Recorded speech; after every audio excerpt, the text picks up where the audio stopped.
As the search and recovery is on for a missing diver in the Ohio River. A contractor who we are told was doing a routine inspection of LG&E's Mill Creek power plant. Now that plant is located right on the river at the 14,000 block of Dixie Highway. This is in far southwest Jefferson County. That's where WHAS 11's Dennis Ting is live right now. He's near the scene. And Dennis, this call came in at around 1 o'clock today. What do we know at this hour?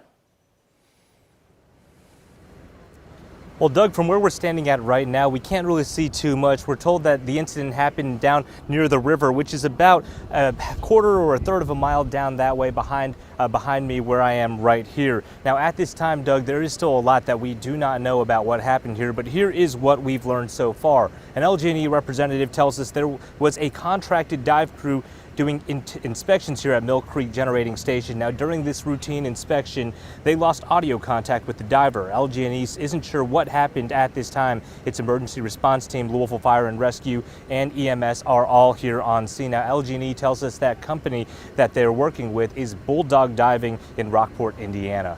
Doug? Well, again, Dennis, as you just said, it involved that commercial dive company that was contracted by LG&E to do this work. What do we know more about that company tonight?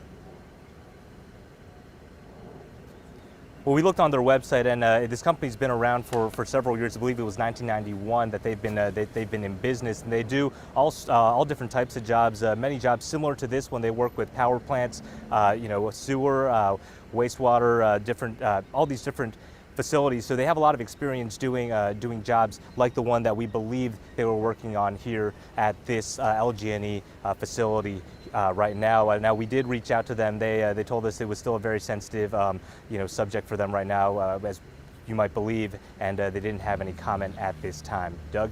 Okay, Dennis, thank you very much.